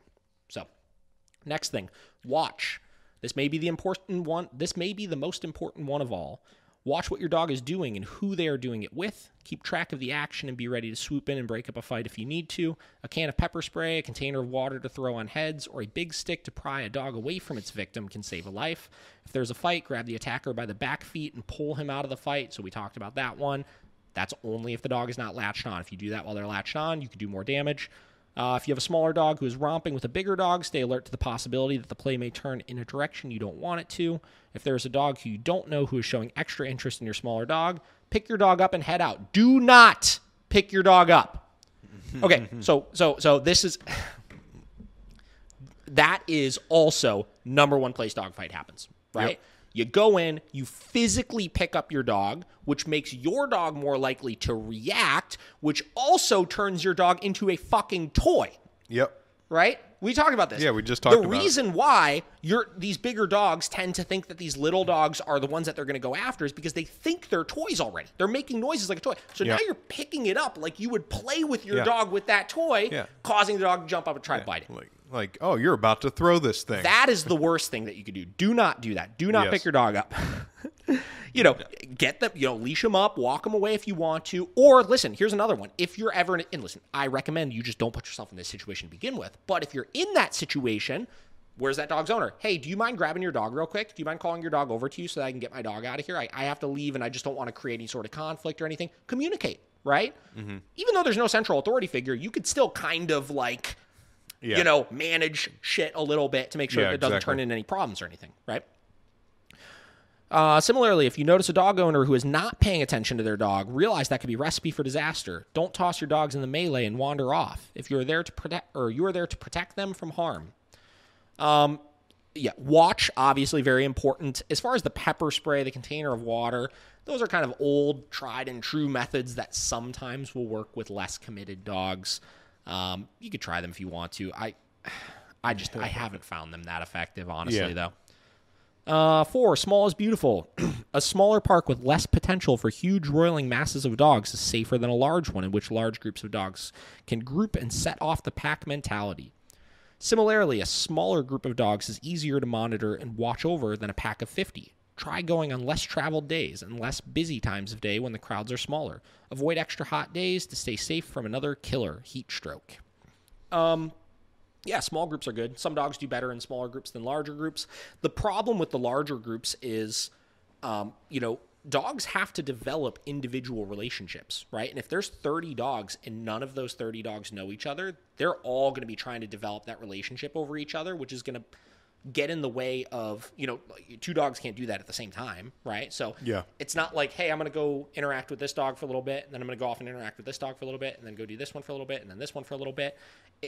There's no balance amongst the pack, right? There's competition everywhere because nothing has been established yet. Where in our daycare setting, even though we have 30 dogs there, most of those dogs know each other at that point. So we only at any given time ever have 2 or 3 new dogs in the group, right? So they can develop those individual relationships, but it's not like all of them are needing to do that at the same time. Yeah. Consider the alternatives. I like this one already. Although some municipalities provide parks specifically for small dogs and puppies, if you have a small dog, understand that the dog park may not be the safest place to take your dog for playtime. Consider a get-together at your home with dog-owning friends with dogs of known temperament, or a stroll with just you and your dog. Doggy daycare can provide a safe place to play and socialize. Not necessarily. Doggy daycares and dog parks, very, very similar. Properly socialized dogs can go a long way towards minimizing the risks of a dog park, too. Make sure your dog has had good dog manners by enrolling him in good training program once he's old enough. And ask your veterinarian for pointers on socialization and resources for good classes. Don't ask your vets. Vets are not dog trainers. Dog trainers are not vets. I do not give medical advice to my clients. I would hope my veterinarians do not give training advice. True. If you own a dog who has aggressive tendencies, don't go to the dog park and expose others to the risk. Funny you should say that. It's a good idea. Wow. Not every dog has a suitable temperament for the dog park. Before you go, be sure your dog is comfortable with dogs he doesn't know. Once there, avoid situations that may set him off. In this way, socialization benefits everyone. Less chance that a little dog will get bitten, less chance that a big dog will do the biting, and you get to keep your hands. Win-win-win. Most of the above tips boil down to logic, attentiveness, and a strong sense of stewardship. Do all that you can to keep your dog from falling prey to another dog at the dog park and to keep your dog from becoming a predator. Your family veterinarian also has resources for you to keep your dog safe and certainly has the knowledge and skills to help if they do become injured or ill. On another note, if you are going to take your dog to the dog park, make sure they have completed a full puppy series of all right, get them vaccinated, make sure they're vaccinated, pre-planning, blah, blah, blah. Good article. Okay, so it points out a lot of known risks. This one was very centered around small dogs at dog parks, but all of this applies to bigger dogs as well, right? You know, obviously you have the prey-driven aggression that you'll see of dogs aggressing on little dogs, and we talked a little bit about the whys behind that. Mm-hmm. But big dog on big dog aggression, BD, you know, that's very real as well. Definitely. And it happens in all the same ways. And it's interesting. You can go into the comments of this. And you just see everybody talking about all of this stuff all the same. You know, this one. This is exactly what happened to us today at Will's Dog Park, Tuscaloosa, Alabama. Our 45-pound dog was attacked by a much bigger dog, setting off pack mentality. The aggressor had our dog down biting. Our dog ran with 7 coming after. Luckily, our dog came to me, and I stood with our dog between my legs against the aggressor and pack. I yelled. The aggressor and pack would not back off or leave. I swatted the aggressor's nose, and only then did a woman who owned the dog engage yelling at me, "Do not hit my dog." I've seen that one a lot of times too. Your dog is attacking. This is another problem, right? People don't think that their dog is doing something wrong, but it's like, hey, your dog, I got rushed by an off-leash dog that looked like it was going to come for me at Edgewater one time. Yep. Somewhat recently. It was right over the summertime. Dog had his bull mastiff there. This was a large dog. I watched this dog individually run up to 3 groups of people, jump all over them. And again, this is like a 150-pound dog. This is a big dude. It's a right? big one, yeah. And guys, I don't know, very far away from him, right? Mm-hmm. And I see this dog. I'm working with a dog that's not very great with other dogs. Dog rushes up to us. Immediately upon the dog coming at us, I swat it in the head to get it to stop. And I'm standing between the dog and the dog that I'm working with.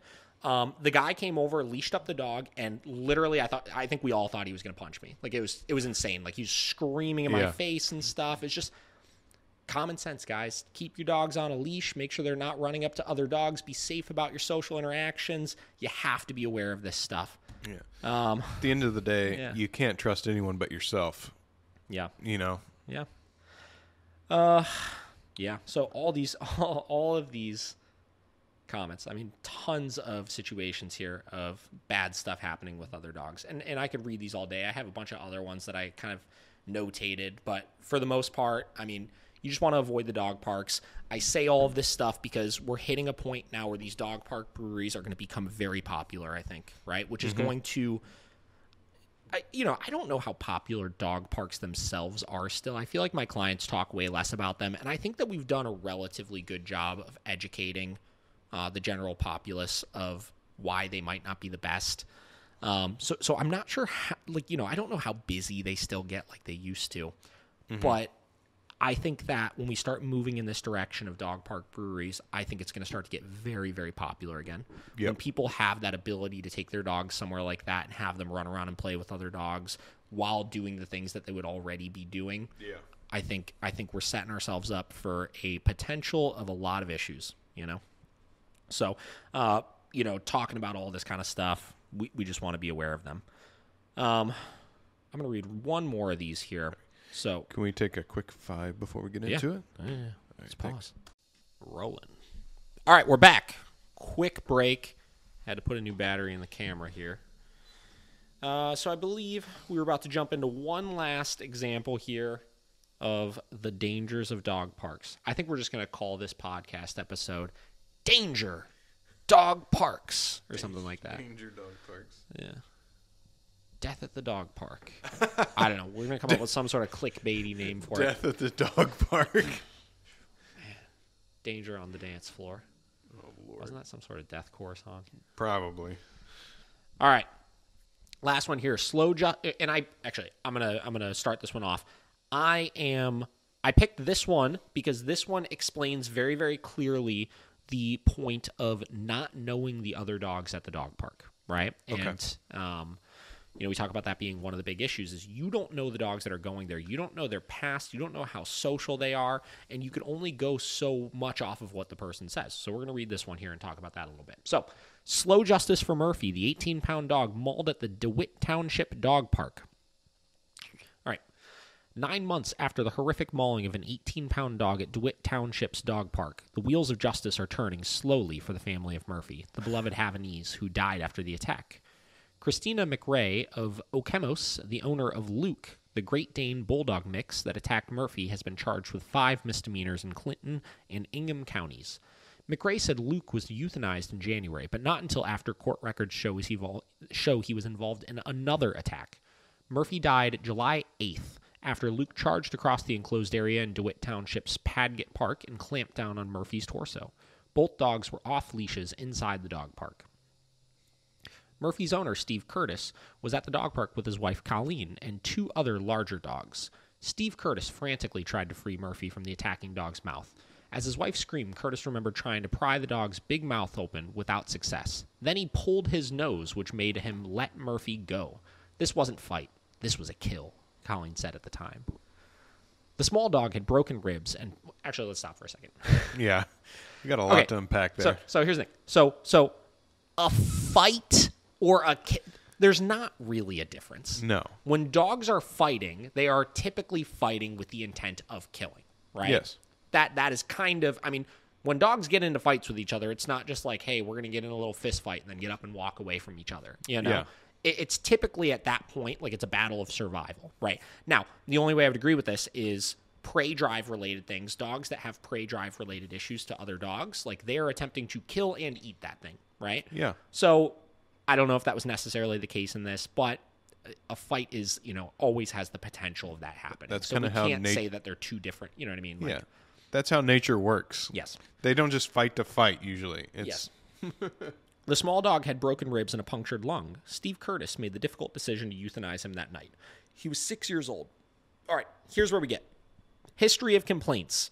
At first, Steve Curtis said he was hesitant to press for Luke to be euthanized. McRae had said it was the first time Luke showed aggression, but after Curtis discovered a history of complaints in neighboring Ingham County suggesting that wasn't true, he changed his mind and asked for the township police to press for euthanasia. DeWitt Township filed 2 misdemeanors against McRae in October. They are still pending, though. A plea argument is set to be heard April 26th. She's charged with having a vicious dog and a dog that destroys property, the property in question being Murphy. This is another part here that people need to kind of understand is dogs are only viewed by the law as property, right? It doesn't matter how much of a relationship and this and that. In the end of the day, even going into like sue in these types of situations, all you're going to get is the value of the dog, which is not very high, Yeah. You get into the conversation of like, I guess I can understand like in a situation like this, as we read further along, you'll see like pressing for the euthanasia, I guess. But, frankly, like outside of that, there are not a lot of benefits to trying to press charges in any sort of like dog on dog related incident. Yeah. So both carry penalties of up to $500 in fines and 90 days in jail. The charges against McRae were still making their way through Clinton County District Court when Luke pulled out of a harness on a walk and attacked a neighbor's dog, Malachi, in December. Malachi's owner, Sherry Wolk, was injured. She declined to be interviewed. Ingham County filed 3 misdemeanors against McRae in March, which are pending. They are for owning a dog that bites a person, that person being the owner of the other dog, owning a dog with vicious tendencies, and for owning a dog that causes malicious destruction of property. All 3 carry penalties of up to $500 in fines and 90 days in jail. Malachi's owner also filed a complaint about Luke more than a year before Murphy was attacked. In that case, Luke jumped a fence and attacked 2 dogs, leaving minor injuries in that 2017 complaint. The neighbor said it was the second time it happened.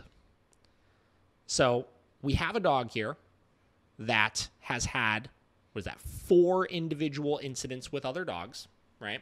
Mm-hmm. All of which, and here's the shitty part about this, right? All of these might not be true inherent dog aggression, right? All of these individual things are barrier frustrated responses. Aside from the dog park one, we're not really getting all the information of, obviously, but a lot of these are barrier frustrated responses. Fence, right? Let's use the jumping the fence and attacking a dog that happened twice, right? I've seen so many dogs that people call me and they're like, my dog just gets so worked up at the fence. Neighbor's dog comes out, they just go over there, they freak out. If suddenly that barrier gets removed because of all of that arousal, that energy in the way that the dog goes at the other dog can trigger a dog fight, even though that dog may be the most social dog in the world. The harness, slipping out of the harness and attacking the other dog. Same concept, right? Reactivity, which we've talked about this plenty of times before. Reactivity does not equate to dog aggression, but the energy associated with the reactivity can turn into a fight. It could trigger a fight, right? Yeah. Dog's reacting at the leash, freaking out, slips out of the harness, suddenly runs over, and then boom, triggers a fight, right? That stuff happens all the time, and those are the training-related issues where we look at these situations and we think we can manage that, right? I could just make sure that I have my dog on 3 harnesses and leashes so that they can't get off of it. I'll build a taller fence. I'll do this. I'll do that, right? Yep. As opposed to stopping those problems. If you reduce all of that arousal and those issues, the dog is probably very social with other dogs, which is probably why the owner was led to believe they could take the dog to the dog park.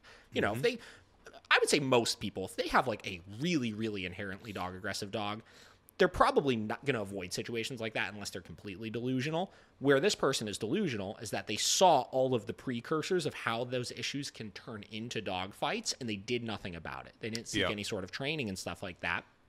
And because of that, it turned into the dog got euthanized over it, right? It got put on the dog, even though you got to accept that responsibility of I fucked up also, right? I didn't do anything about this situation, which led to that point.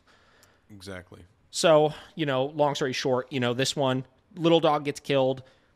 We find out that this dog has had multiple issues with other dogs in the past, even though as a trainer, I could look at them and dissect them as these are probably training-related issues, not necessarily socialization-related issues. The owner did nothing about it. They said here, you know, we tried to cover the vet bills and do this and do that. We paid all this money to do that. But unfortunately, they didn't do the thing that the dog really needed, which is, this is a quote from the owner. I found out the hard way I cannot handle a large dog, an 80-pound dog, she said.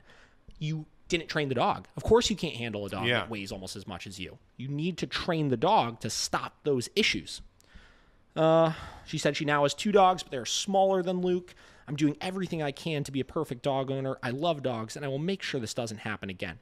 You training the dogs? Probably should be. Steve Curtis said the family still misses Murphy. He said that the fact that the attack occurred in one county and McRae lived in another made it more difficult to pursue the case. They did, I guess, what they could do. It took a little longer, he said. Colleen Curtis said she's still studying dog parks to make recommendations how to change DeWitt County's Township's dog park. One idea is to prohibit younger children in the dog park for their own safety, which probably is a good idea. I mean, you know, having kids amidst dog fights is probably not a great move.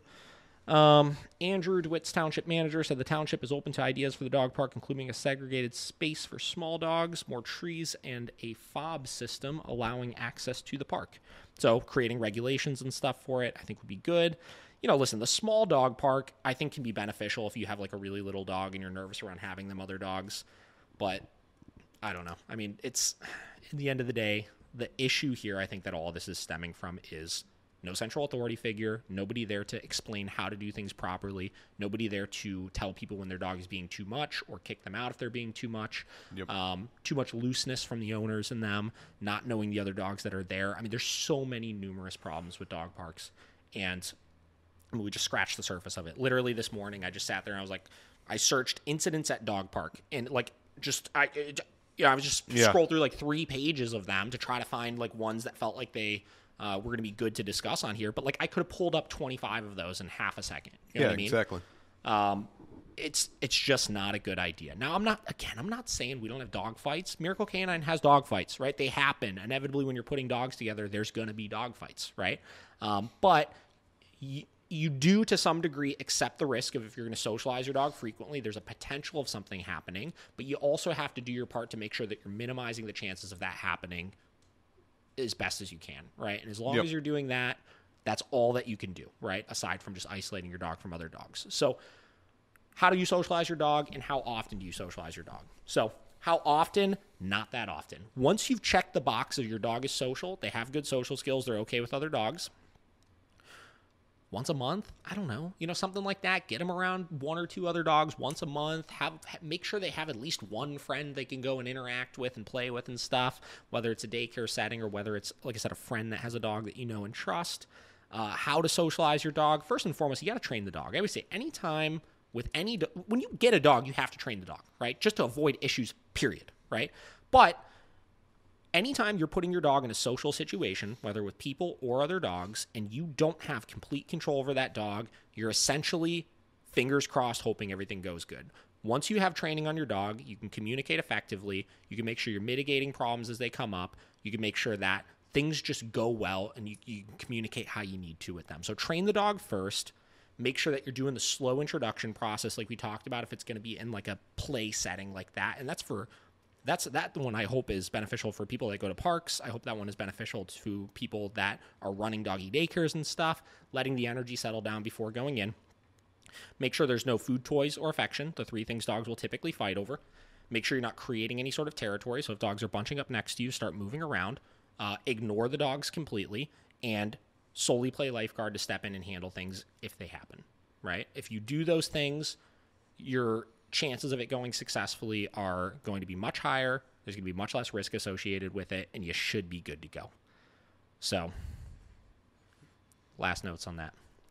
Dog park bars, just avoid them. Avoid them. Bad idea. All right, I want to give you a scenario. Okay, I'm ready. And we've pretty much covered how you would go about it, but I think it'd be good to just give you a scenario and then people kind of hear your answer on it. So this is like a personal friend of mine, lives in downtown Philly, right? Mm-hmm. The closest thing is a dog park. Other than that, it's like a 25-minute walk to get to a regular, recreational park. What would you do if it was your dog, or if it was in your situation? How would you socialize your dog if there was only a dog park and maybe not a daycare like at hand that's close by? Well, yeah, I mean, like we talked, does he have friends that have dogs? Yeah. You could set up a play date with them. Just make sure you're doing it in a somewhat open area. It could be inside of somebody's house or something, right? So that's one. 2 is if it really is that convenient for you to go to the dog park, I would say I wouldn't do it for socialization purposes. That one I'm never going to recommend. Yeah. But if you want to do it for the purpose of just burning off energy and stuff, go on off times, and then if you see somebody coming in, just leave, right? Yeah.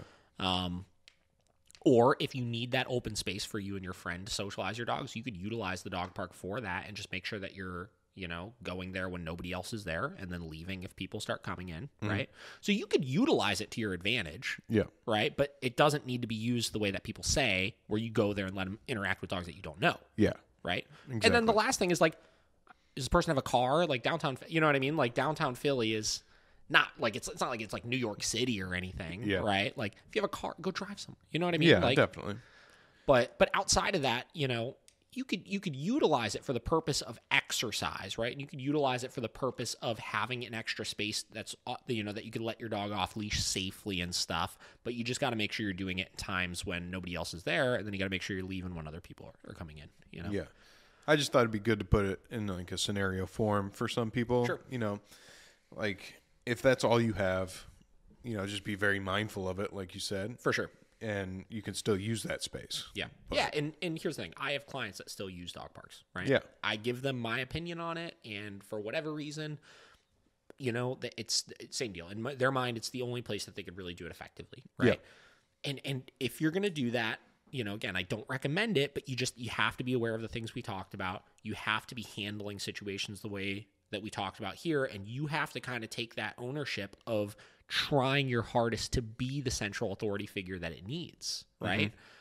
Mm-hmm. Just like dogs are more or less dominant than other dogs, people can also assume that role, right? Yeah. Like if I were to go to a dog park with some friends, or if I get together with some of my friends and they have dogs and we're going to let the dogs together, I'm going to kind of just inherently assume that role of communicating boundaries and communicating with the people, making sure everybody's on the same page. Hey, listen, if somebody's trying to give your dog treats or something, hey, please don't do that. Or, hey, do you mind not throwing that ball right now because it's just going to create this kind of prey-driven mentality in the dogs, right? You can communicate these things. The only thing you have to be aware of is, since you're not technically the person that's in charge there, if the person says no, you can't do anything about it, right? So, if you're going to do it, you just have to understand how to do it properly. Yeah. I think that's the key with it. Okay, here's one more scenario for Sure. you.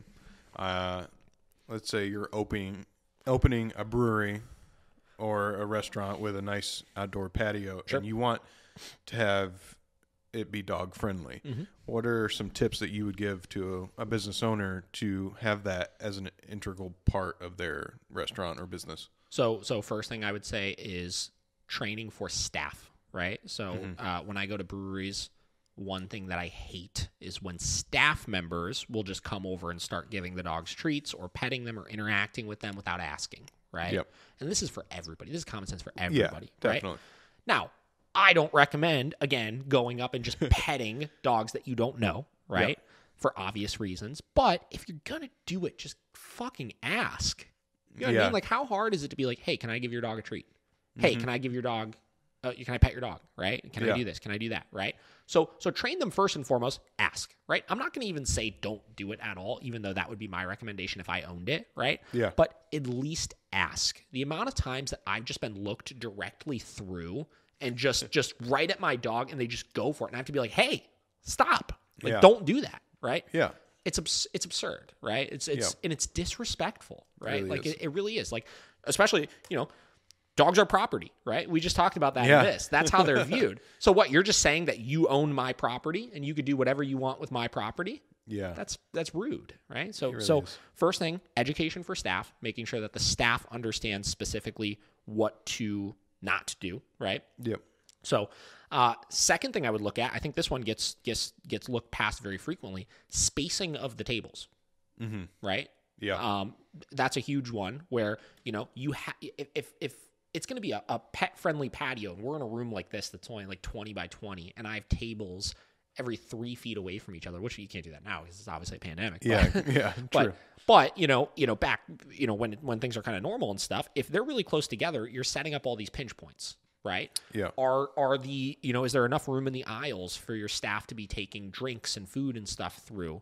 Are they spaced out far enough where each dog can kind of have their own little space and not have to worry about other dogs coming in and stuff? Yep. And then the last thing I would probably look at would be, making a rule as far as what types of leash your dog is allowed to be on in it, right? True. Your dog has to be, or better yet, have a specific radius that your dog needs to stay within, right? So if your dog is on a flexi lead, your dog, I guess, can be on the flexi lead, but it has to be shortened enough where it can't get within that other table's radius, right?